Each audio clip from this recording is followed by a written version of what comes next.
For over 132 years, the Coca Cola Company has been part of many people's lives. Coca Cola now offers more than 500 brands in over 200 countries worldwide. The Coca Cola Company also employs over 700,000 people, creating economic opportunities in many local communities. The company has also taken the responsibility upon themselves to reduce the environmental impact by replenishing water and promoting recycling. Now you may ask yourself, what is the secret to the Coca-Cola brand's success? Well, it's the people. The people who have collectively created and benefited from these various initiatives across the African continent. I'm Asanda Marku, and I'll be your guide through these various initiatives that the Coca-Cola Company has set up. So join me as we embark on this journey to find the secret formula.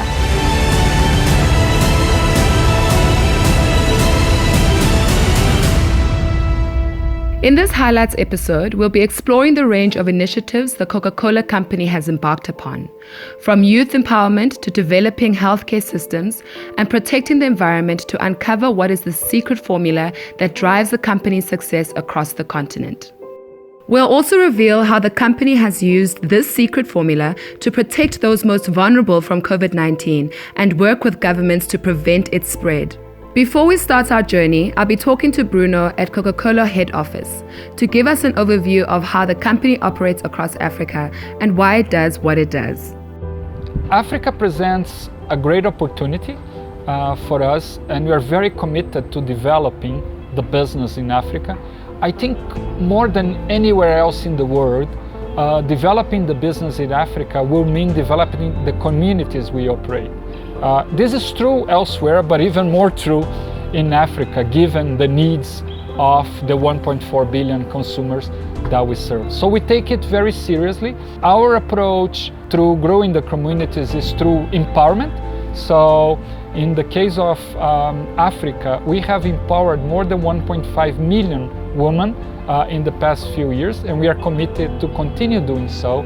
South Africa's dire unemployment rate is at its worst, with over 54% of youth unemployed. I mean, that's a scary statistic, considering the fact that these SMMEs make up 28% of the country's jobs. I mean, if they're not too small, they remain as survivalist enterprises. Another scary statistic is the fact that 70% of these SMMEs hardly survive over 2 years.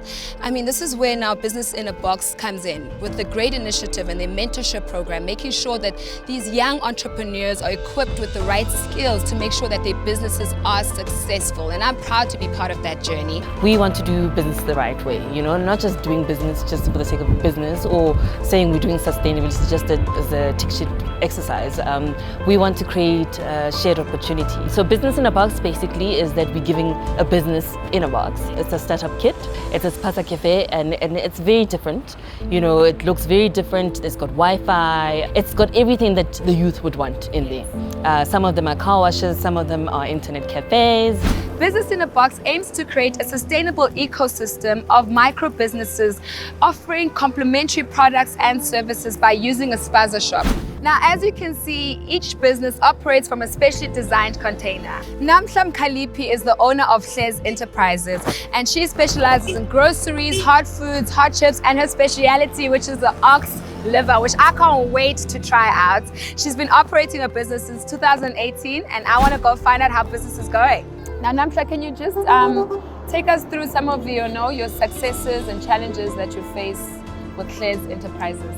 I am in the middle of the township, you know, where there's high rate of unemployment. Yes. But even though I'm still able to rise up. And how do you face with the competitors? What are the challenges there? The challenges with my competitors is that, yes, they are selling some of the products that I'm selling, but with the service that I'm giving to my customers and the relationship that I'm still building with my customers, they're still able to come back and they still recommend me because I get new customers every day. And then tell us, why did you open your business specifically here? The reason I chose this spot was because I was already working here at the car wash, the one that's outside. So I had a little tuck shop there. So it's actually an upgrade from what I was already doing. Okay, so you're that's right it. in the corner and the Yes, hub of things. exactly. Hence it's paradise for you. Paradise. This is the money-making corner. Yes, it is. Okay, I love it. Ooh. Okay, so we're finally here at Sanela Mlandu's business, which is called Bell's Hot Foods. I mean, she's only started operating since June of 2019, that's in this year, and she's done pretty well. Her specialities, of course, hot foods like ulusu, which is tripe, hot chits, amagwinya, and yeah, beverages, of course, you know, to wash all that down. By bringing business in a box in Mthatha, we are hoping this will create more job opportunities, especially for the youth, and that will put an end to the crime and the high rate of unemployment. So our beneficiaries for business in a box are really also want to help, because they know they grew up here, they know the challenges that they are faced with, so they want to help as well by creating more job opportunities, by employing people in their outlets. As we have seen with Sanela, she's got 2 employees in her outlets, and that's beautiful because now she has helped other households to better their lives. Healthcare and access to medications has always been a challenge in sub-Saharan Africa. Project Last Mile is one of the solutions, not only making strides in terms of reaching people who need to access healthcare, but also sharing how Coca-Cola's distribution works with governments to get medicines to far-flung clinics that are sometimes inaccessible due to lack of infrastructure and development. Everything started around 2009 when a delegation from the Bill and Melinda Gates Foundation and the Global Fund approached our then CEO in Atlanta with a simple request to bring some innovative private sector thinking into the fight against TB, AIDS and malaria in particular. So the request was, we pouring billions of dollars into making medicines available to various African countries, but we're still facing problems in making sure that they get to the point of need. Eswatini is bordered by Mozambique and South Africa. It is 200 kilometers north to south and 130 kilometers east to west, making it one of the smallest countries in Africa. We are sitting here at the beautiful Hilton Hotel Eswatini, and I'm joined by the beautiful Kabonina Mabuza. Thank you so much for joining me. My role in Project Last Mile is country coordinator for the project in the Kingdom of Eswatini. Basically, what Project Last Mile is saying is that the concepts that the Coca Cola Company uses, let us try and interpret them into the health space.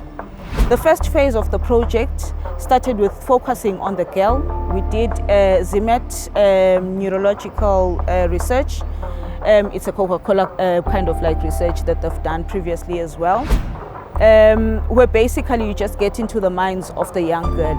In 2017, the Global Fund to Fight AIDS, Tuberculosis and Malaria invited Project Last Mile to support the Ministry of Health in Eswatini by leveraging the Coca-Cola Company's marketing expertise to create demand for HIV prevention, specifically amongst young women and girls. This has become known as Project Girl Champ. So basically what Girl Champ does is to say, let us empower the girl. Even though the crux of the matter for us is behavior change in terms of sexual and reproductive health, but we decided to look at the girl holistically. Okay, so we're on our way to St. Andrew's Primary School in Malkans.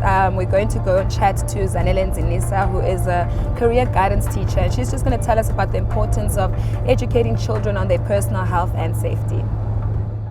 As a career guidance teacher, with our timetable, we have scheduled time, Wednesday from 1 to 2 p.m., where we collect all the children for a section. But yes, it helps because some of the parents take it hard to talk to their children. We start as group discussions. That is when everyone opens up. Because individually it is hard on a one-on-one, it is hard to open up. So if there is this one learner with a very challenging situation, speaking out to the next learner also will discuss, yes. Prejudices, lack of understanding, and embarrassment are some of the challenges these care workers are striving to overcome. I'm here at Luyengo Clinic to meet one of these coaches, Nurse Andrea Zwane, who is going to take me through these challenges. Actually, they have created a situation whereby we are able now to take care of these people. Initially, we were not friendly in terms of taking care of them. HIV and AIDS is one of the public health threats that we are responding to as a country, and we've done that since 1986 when we first identified the first HIV case. And we've been responding as a country, and we've seen the response improving with the years. And we've seen quite good results in terms of the levels as we measure. The strategy had then to work out to say, how do we make the health facility a place to be, the in place? What can we do? Yes, a safe place. So that's what Girl Champ program did, to try and demystify what you get in facilities and work with the health workers so that they know that health workers are approachable. Health workers, when you get there, you will get information. So we did that in the 3 communities, and we think when we activated those programs, we saw that no, we've achieved to make, yes, it's a positive change. Project Last Mile, I would say it was of great help. It made the facility to be known to the youth. And the youth learned that we, as a facility, we are there for them. Now, Sister Nomahlubi, can you just tell us about Project Last Mile? How have they been helpful? Okay, like Project Last Mile was so very helpful because we were able to empower our girls, because we have faced challenges with our girls in the community. They were not well empowered, like especially we were experiencing more pregnancy, like teenage pregnancy. For a small country like Eswatini, I must say they are doing quite a lot in terms of reaching out to the communities. It was just great to see just how much these young girls' lives have changed. I mean, to start off with a statistic, pregnancy statistic as young as 13 to now 18 to 20, it shows just how much this initiative has impacted their lives. Our areas of focus for Project Last Mile are twofold. The first is around the concept of what we call route to market. So that's really about distribution, about ensuring that you get a commodity in the most effective and efficient way to the point of need. So we bring a whole lot of best practices, ideas, experiences from the way that Coca-Cola does its business on the continent to help ensure that life-saving medicines get to clinics, get to hospitals, to wherever that point of need might be. And then the second area is about strategic marketing, or about creating demand. So it's not only important to make sure that medicines are available, but you need to make sure that people are actually accessing the services that are being provided through the public health sector. Now it's off to Maputo we go. Here we're going to be taking a look at how Project Last Mile works with the government in Mozambique to get medication to remote regions. And just to tell you a little bit about what it is that Project Last Mile does in Mozambique.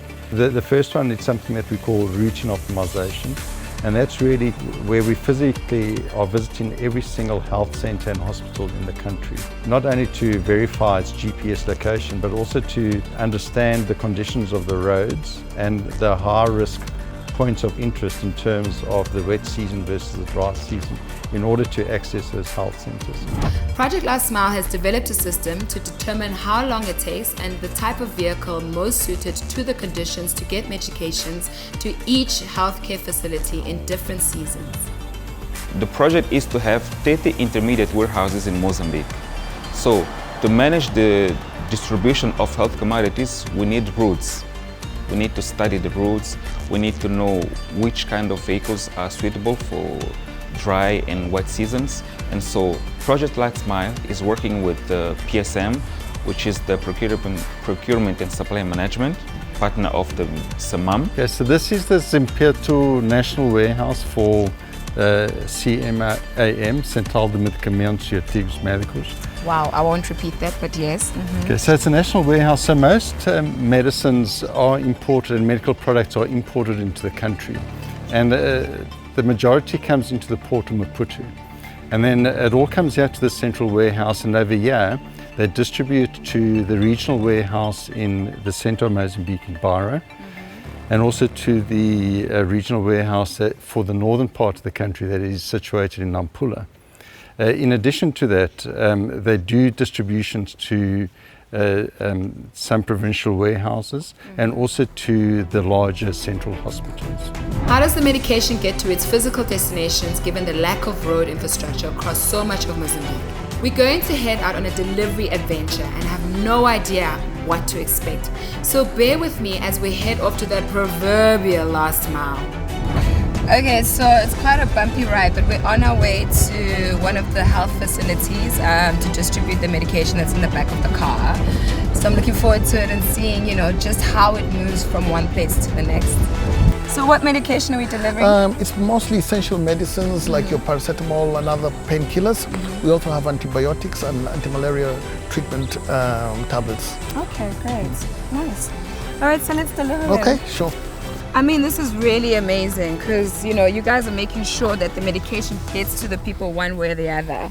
And you're not letting water levels stand in the way of that either. 100%. The medication is so essential that the idea of not having the medication there on time can have really disastrous consequences. Yes. So you have to always stick to delivery time. We have to be able to do that, yes, Regardless. even in challenging circumstances. And when you imagine that they have to now cross that river, oh my gosh. It just shows you how important the whole project is. And the delivery and getting it to the people. That's correct. Okay, well, I'm glad I saw it, firsthand, on the ground. Tete is the capital city of Tete province in Mozambique. It is located on the Zambezi River, and it is the site of 2 of the 4 bridges crossing the river in Mozambique. Can you just take us through maybe some of the challenges that you might face here at the facility? Bom, antes tínhamos problema realmente de o medicamento chegava tarde à unidade sanitária e os testes também tinha muita dificuldade de adquirir os testes. Neste momento nós temos o medicamento dentro do tempo. O que posso dizer que temos agora um pouco de dificuldade é do teste Unigold, mas porque ele funciona mediante o número de consumo, então acabamos também tendo menos testes na unidade sanitária. I think the conclusion to be drawn here is that from both the marketing and distribution perspective, Project Last Mile is doing just that. Delivering on the promise of both a life-saving attitude and enabling availability to medication across many African countries. So, World Without Waste is a clear commitment that the Coca Cola Company made globally. So, in each country, we committed to achieving 100% recyclable materials in our packaging by 2025. And 50% recycled actually in our packaging by 2025 as well. And also by 2030 to achieve 100% collect and recycle in all of our packaging. So it's a huge challenge, but it's a commitment. We will have to get there. And we believe across Africa and in South Africa specifically with the PETCO model, which actually leverages this circular economy by supporting the collectors and the recycling industry, we can get there. In about 1998, industry started looking at solutions for PET plastic bottles. They recognized that it was strategically good for business to find a solution for their products after they had actually served a useful life. And that took about 4 or 5 years. And industry worked on the concepts of a model that could work, because you can't just collect material. You need to be able to process it, and you need to have an end-use market for which there is a demand. At the end of 2004, I was approached together with a colleague, and we were asked to take this concept of what an extended producer responsibility organization could look like and effectively to put it into action. So from the beginning of 2005, all of our members elected to pay a voluntary extended producer responsibility fee on every ton of raw material that they buy, and to give us that funding to make sure that we could drive recycling and keep their products out of the environment where they don't belong. I'm at the Ndlazi Recycling and Energy Solutions Center. It is a family-owned business that's been operating since 2013 and officially as a company since 2014. I'm here specifically to chat to a father and daughter duo, Butsipo and Amanda, who will be telling me more about their business and recycling. They're also members of the National Recycling Forum and the Gauteng Waste Forum, so I can't wait to chat to them.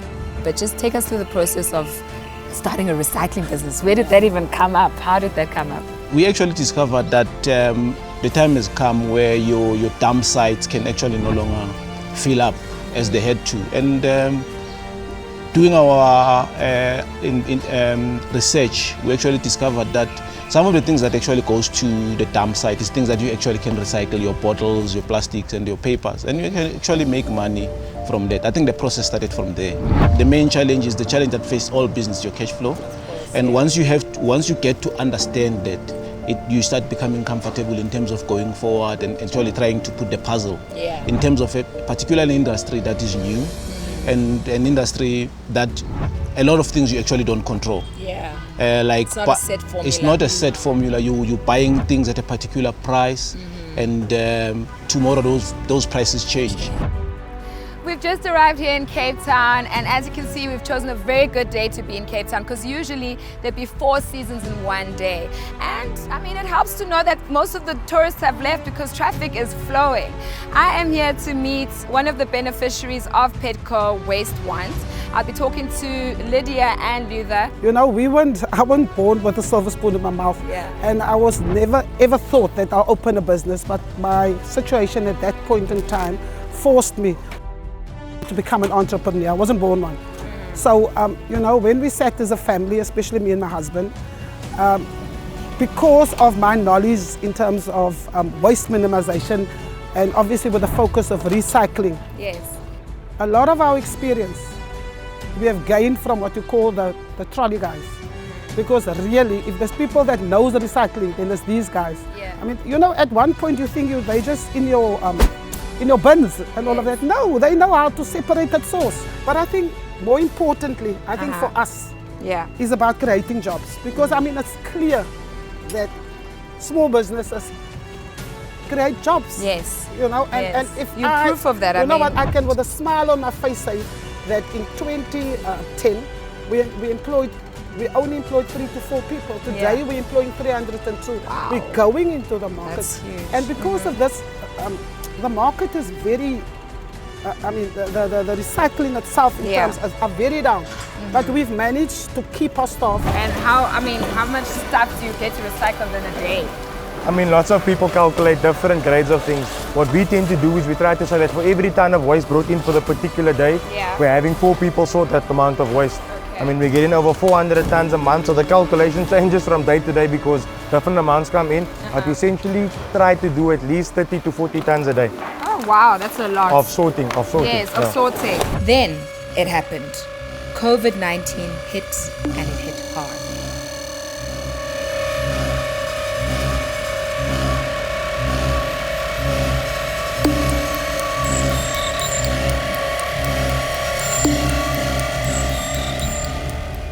We don't know what the future holds, now with the worldwide outbreak of this pandemic. It's an empty canvas waiting to be filled. But the beauty of an empty canvas is that we can choose the picture of the future we want to paint. So let's make it one of sustainability. Well, as you can see, you know, protocol has been observed. This is our new normal, but it is a bit impractical to be talking to you, Stefan, like this. So I will remove this mask with half of my face, because as you can, makeup is all over it, but it's all good. How has Coca-Cola, like the company itself, responded, you know, especially with this COVID-19 pandemic? So we're a very human-centric company, and we always try to understand the people. What is the consumer sentiment? When COVID hit, I think it became very apparent that people had different things in their heads than business as usual advertising. So the first thing we did here was to stop advertising. We went off air, we went dark, and actually I haven't experienced that in my career, 15 years career in Coca-Cola. First of all, because we could free up funds to donate money. Yeah, that was what was needed, and until today we donated around $5 million to NGOs, to government organizations, the Solidarity Fund in South Africa. We set up hand washing stations, we're producing and distributing hand sanitizers. So a lot of things came up, and that's really exciting for us. In Africa, not many people have access to social media frequently, and the awareness about COVID-19 was very low, and governments were struggling, and we heard that, and we were trying to find ways to educate people. And we basically had the idea to amplify the 7 safety steps of the WHO to inform people. And we had brainstorming meetings, and there was a lady called Bronwyn. She's our head of design and packaging, and she said, look, you know, if you post on social media, we'll still get to the people who have social media anyway. But why don't we put it onto our labels on the bottles, because they will go anywhere. So I had to call the CMO, and I asked him, can we do that? And he said, yes, of course, do it, go ahead. So we got permission. We put it on our Coca-Cola labels, also on the labels of our water brands in the region. And in 2 weeks, that was out in the market. So everybody was doing their part to get this out as fast as possible.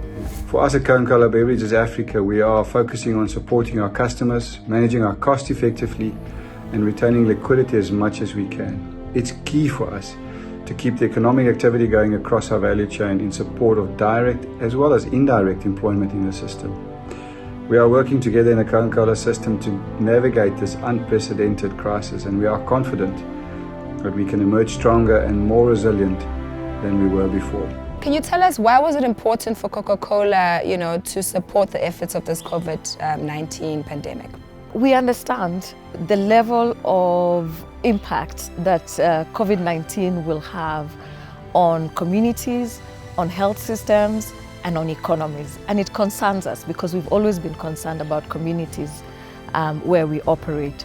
So we've partnered with governments and with NGOs who are working locally to make sure that we respond and support disadvantaged communities primarily to protect themselves. I always feel that things do happen for a reason to balance us out.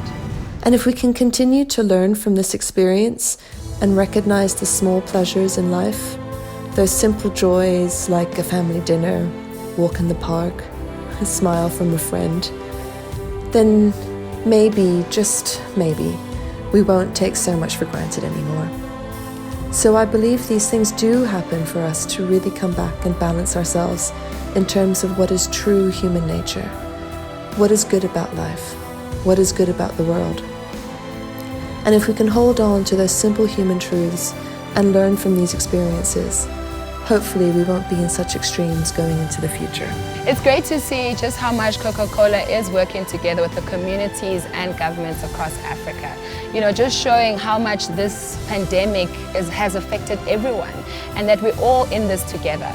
Hopefully, you know, soon we will get back to some sort of normality, but for now, it's great to know that we are in this together and we're taking the right precautions like sanitizing, putting on masks, and, you know, still telling the stories. So I'm proud to be part of this. The one thing I do miss is to travel and actually go to these communities and see how much this pandemic has changed their lives. And so for me, Asana Marco, hopefully you'll see me in another country soon. But until then, later.